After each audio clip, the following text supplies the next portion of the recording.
नमस्कार दोस्तों, स्वागत है आपका। आज की जो कहानी है दोस्तों, वो हमारे सब्सक्राइबर परिवार के एक सर जी है, उन्होंने हमसे कही थी। वो ये कहते हैं कि बचपन से हमारी जो नाभि होती है पेट की, उसके दाएं तरफ वो कह रहे थे कि एक अलग सा काला निशान उनके बचपन से ही उनके मतलब वहाँ पर था पेट पर। और वो कह रहे थे कि मुझे समझ नहीं आ रहा था कि क्या होता था। और अचानक वो कह रहे थे कि बचपन में तकरीबन 5 साल तक तब सब कुछ ठीक था, लेकिन जब उससे बड़े हो गए तब खाना खाने के बाद या फिर कभी कभी वो कह रहे थे कि अचानक उनको उल्टी आ जाती थी, सारा खाना वो मतलब फेंक देते थे। और वो कह रहे थे कि वो जो नाभि का जो निशान था लेफ़्ट साइड का, वो मतलब बहुत ही ज़्यादा फिर से पेन हो रहा था उनको। तो इस वजह से वो कह रहे थे कि बहुत ज़्यादा मैं परेशान होता था, लेकिन बहुत कम बार होता था, मतलब महीने में एक बार या फिर 2-3 महीने में एक बार। तो इन सारी चीज़ों को वो समझ नहीं पाते थे। लेकिन वो कह रहे थे कि बाद में जब बड़े हो गए 20-25 साल के, तब उन्होंने पुनर्जन्म या फिर पास्ट लाइफ रिग्रेशन इसके बारे में थोड़ा बहुत सुना था। और उनको ये भी लगा था कि कभी कभी जो बर्थ मार्क होते हैं उसके पीछे की वजह हमारे पुनर्जन्म में होती है। तो इन सारी चीज़ों से उन्होंने सोचा कि मैं अपना पास्ट लाइफ रिग्रेशन करवाता हूँ। तो पास्ट लाइफ रिग्रेशन उन्होंने जब किया दोस्तों, तो एक ऐसी घटना उनके सामने आई जिस वजह से इनको अपने जो भी इनके जो सवाल थे उसके जवाब मिल गए।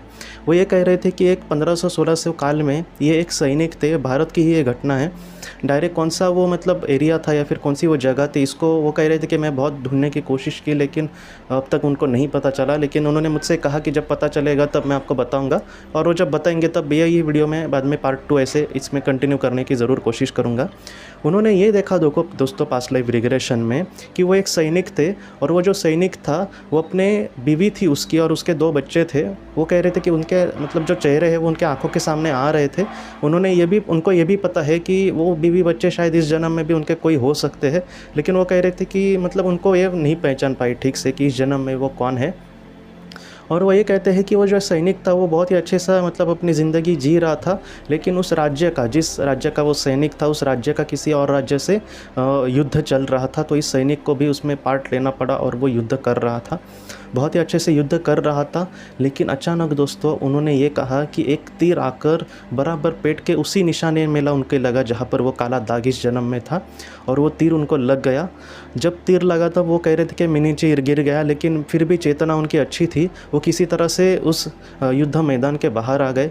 और वहाँ पर कभी कभी वो कह रहे थे कि युद्ध मैदान के बाहर वगैरह एक जगह पर एक ऐसा कैंप बनाया जाता है, मतलब जो वैद्य होते हैं उनका, वो ऐसे जो जख्मी सैनिक होते हैं उन पर उपचार करते हैं। तो उस वैद्य के उस कक्षा में वो जब चले गए तो उस वैद्य ने बहुत ही जल्दी से फटाफट से उनका उपचार शुरू कर दिया। लेकिन दोस्तों उस वैद्य जब उपचार कर रहा था तब उनको अचानक उल्टियाँ होने लगी।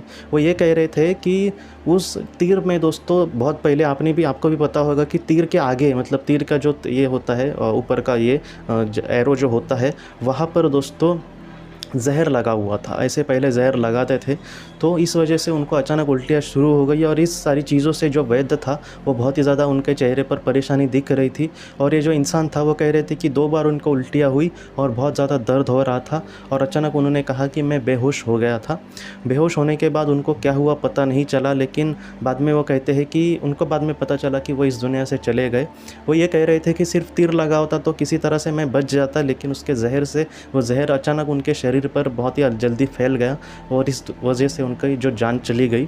तो इस जन्म में भी वैसा ही होता था, उनको उल्टियाँ भी इस वजह से कभी कभी आती थी। और जब भी उल्टियाँ आती थी तब उस निशान में कहीं ना कहीं दर्द उनको एहसास होता था, दर्द का।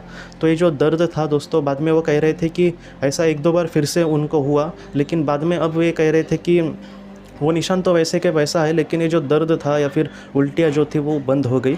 लेकिन उनको ये पता चला कि हाँ, कभी कभी ऐसे जो जन्म होते हैं उसका एक बुरा इफ़ेक्ट उस आत्मा पर भी पड़ता है, और वो हो सकता है कि अगले जन्म में भी उसके साथ इस तरह से चले।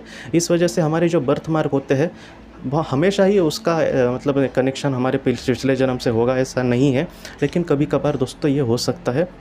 जो कहानी है वो हमें यही सिखाती है कि कभी कभी कुछ चीज़ें जो होती है वो आत्मा पूरी तरह से नए रूप से या फिर नए चीज़ों से जन्म नहीं लेती। हाँ, उसके कर्म बंधन तो वो फिर से आती है और हमारा प्रारब्ध भी उस तरह से बन जाता है, लेकिन ऐसी फिज़िकल जो चीज़ें होती है जो हमें दिख सकती है वो भी हमारे साथ कभी कभी पहले जन्म से इस जन्म में आ सकती है। दोस्तों आज के इस भाग को लेकर अगर आपके कोई भी सवाल हो तो आप ज़रूर पूछें, जितना हो सके मैं उसका आपको जवाब देने की कोशिश करूँगा। हम अपनी अगली वीडियो में मिलते हैं। आप अपने परिवार का ख्याल रखना। आपका बहुत बहुत धन्यवाद। ज़िंदगी की रोशनी ये संस्था ऐसे लोगों के लिए काम करती है जिन्होंने किसी अपने को खोया है या फिर जो लोग अपनी ज़िंदगी में बहुत ही ज़्यादा दुखी है।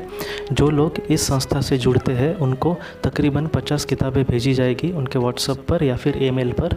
ये किताबें आत्मलोक या फिर मौत के बाद हमारे साथ क्या होता है इन सारी चीज़ों की आपको पूरी तरह से जानकारी देगी। और इसके साथ साथ आपको एक पास्ट लाइफ रिग्रेशन थेरेपी की ऑडियो भी भेजी जाएगी। इस ऑडियो की मदद से आप घर बैठे अपनी पास्ट लाइफ रिग्रेशन करने की कोशिश कर सकते हो। बहुत लोग पास्ट लाइफ रिग्रेशन थेरेपिस्ट के पास किसी कारण के वश नहीं जा सकते, तो ऐसे लोगों के लिए मदद के लिए ये ऑडियो तैयार की गई है। तो आप ज़रूर इस संस्था से जुड़े। इस संस्था से जुड़ने के लिए सामने जो व्हाट्सएप का नंबर दिया है आप कृपया उस पर संपर्क करें। आपका बहुत बहुत शुक्रिया।